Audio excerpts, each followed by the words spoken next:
we were talking a little bit behind the scenes, but also I was looking on Twitter, YouTube, you name it. So there are some individuals that think that maybe, just maybe, the Cowboys will start spending a little bit of. Now, when I say that, for those that are watching, I don't mean that they're going to spend $100 million in cap space. Absolutely not. What I'm saying is that they'll dip into whatever money they have to go sign a couple players, whether it be their own or a couple, and they'll go from there. Now, to me, I think that I think in the last episode we talked about it was who we would want to bring back. We went through the whole list, and we'll do the game once again. Like if you had one player that you need them to bring back, who would you do that? We'll get to that in a moment. But I do want to touch up on this whole rumor or hope that they're going to spend money. Now, in the scheme of them spending money, I think that I don't really know if they're going to spend any money. I think that the Dallas Cowboys are pretty set in stone. They have a couple guys with big cap hits. Dak Prescott's one of them. I think he has like a $90 million cap hit, so they're going to have to touch his contract if they want to even do a bit, even though they still have cap space, right? But if you are someone that believes that Terrence still should not be on this roster, if you're someone that thinks that we need to go add a ton of players, not saying like superstars or anything like that, I don't think the Cowboys are in need of superstars. I think that they are in need of depth and some stars at some positions, sure. Like I'm not doubting that. But I just don't know what they're going to do other than they're just going to sit on their hands because they pretty much told you what they're going to do. They told you, hey, well, it's going to be tough in 2025 given our cap situation. That's what Stephen Jones was alluding to. And not only that, he was pocket watching teams like Philadelphia and LA, the Rams, because they feel like they're going to go into this salary cap hell, which doesn't exist because they have the ability to know the foresight of how to handle these contracts, which is something the Cowboys do not. But aside from that, I wanted to get your thoughts on that, this whole idea that, the Cowboys are going to start spending more money in free agency. What do you think, my guy?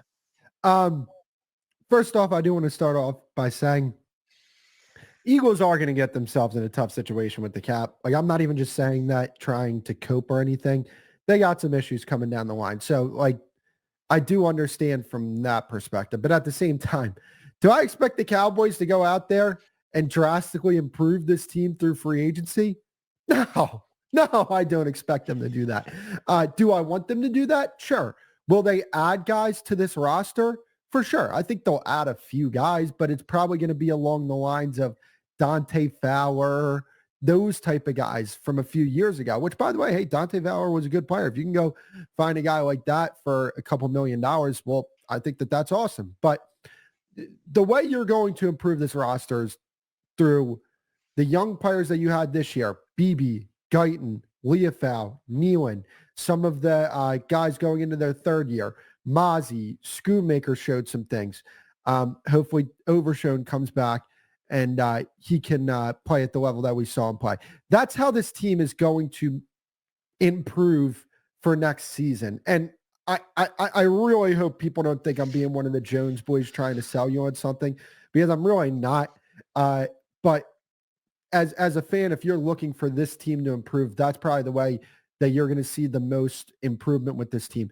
But when it comes to free agency, yeah, I would love for them to start pushing some of their money back and start creating cap space and go after a guy like Trey Smith or go after a guy like Milton Williams from Philadelphia and improve the team that way. Like, those are guys, younger players, that if you sign them to 4-year contracts where, I mean, I don't know what the guys would be worth, but you pay them at the top of the market, those will be good contracts due to the fact that they're still young players. You're going to have them for the next 4 years. But I don't expect moves like that. I expect that you're going to see moves that we've seen in years past. And, you just got to hope that those guys play to a level that, makes you say, hey, they got a real bargain on this guy. He's being much more productive than what, his salary number would say that he should be. So that's where I'm at with that. Yeah, I got you. And then one last question on this particular topic. Out of the list of free agents that we have, if you had the ability to just know for a fact that one of these dudes was coming back, regardless of the money, who would you want back and why? I'm so torn because Osa is really good. And you definitely need defensive linemen. I have a hard time not saying Jordan Lewis though, because like, man, it's not fun seeing your team get picked on over the air. And especially when you talk about the slot cornerback spot and where a lot of these receivers are playing now, they're trying to get these guys in the slot more. That's where I look at it and say, you want to know what? I think if I had one person to bring back, it would probably be Jordan Lewis because of how poor this cornerback room is going to be if we decide to move on from him, because you really don't have a replacement there. Now, granted, you don't have a replacement for Osa either, and that's something that scares me. But I would say this defensive tackle draft, it's really good and it stretches. Like you're talking about guys like Ty Robinson and CJ West in the 5th and 6th rounds, places like that. Like that's where some of these sites have them mocked in.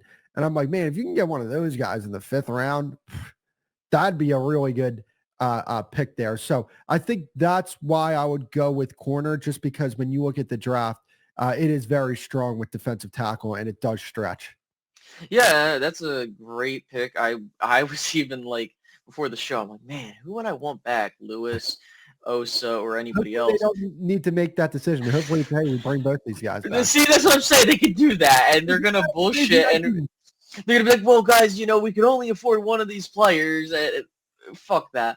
But look, I really do think that Osa is important to this team because you need some dogs on that defensive line, especially when you're trying to build a defense where it could stop the run, but also create pressure in the internal part of the opposing team's offensive line. That's where I'm very much so in the camp of go get Osa a contract, bring him back. And then to your point, this is a deep defensive tackle class where I would think that part of where I'm looking at it is that as Mozzie continues to develop, and if Osa's where he's at right now, I think you got a nice 1-2 punch there at the defensive tackle position because of what those two can do and what you're going to ask them to do. But you can also draft some guys to be some backups, which is what you would want. Like this is what I've been telling the Cowboys to do for many years now, is when you have, it doesn't need to be an all-pro guy, but if you have a guy that can be very good at the position, and then you can get that guy, have him still here, you have another dude that's coming along, and you can replenish the depth in the draft. That's how they should be doing it. But instead, what they do is they say, okay, buy to the talent that's leaving so they can get the comp pick. They force a rookie to step in and be a guy that he's not yet, and then we as fans get mad when that's not the case and we're not getting results on the field. But I digress. So, that's for the smartest people in the room, evidently, because Jerry Jones says he could do it better than everybody else. But I don't know about that. Of course we don't know So about I do want to add this to this, right? So I I can't believe I'm saying this because last year I had a completely different opinion on this, but I feel really good about Mozzie Smith going into next season. that. Like I do. And the reason why I say that is because of this. When you look at Mozzie Smith in Michigan, his superpower was his strength, right? He wasn't like the most technically sound, but because of his strength, that made up for some of the deficiencies within his technique. I do think his technique is starting to get better, on top of the fact that he is starting to get that grown man body in him. And I think once you start seeing him continue to put on weight, continue to put on muscle, and start seeing him get that grown man strength, that some of these guys that he's going to be going up against, some of these offensive linemen already have. I think that's when you'll start to see some really good improvement in Mozzie Smith. So I'm not banking on anything. I still hope the Cowboys look at this and say, hey, we liked what we saw from Mozzie, but are we 100% confident that he's going to be a legitimate starting defensive tackle in the NFL? I'm not. So because of that, you should probably prioritize getting somebody in here that at the very least is an NFL football player. And if Mozzie turns out to be what you hope that he would be in year 3, awesome, round of applause. If he's not, you have somebody there that is an NFL player. So that's the way I look at it.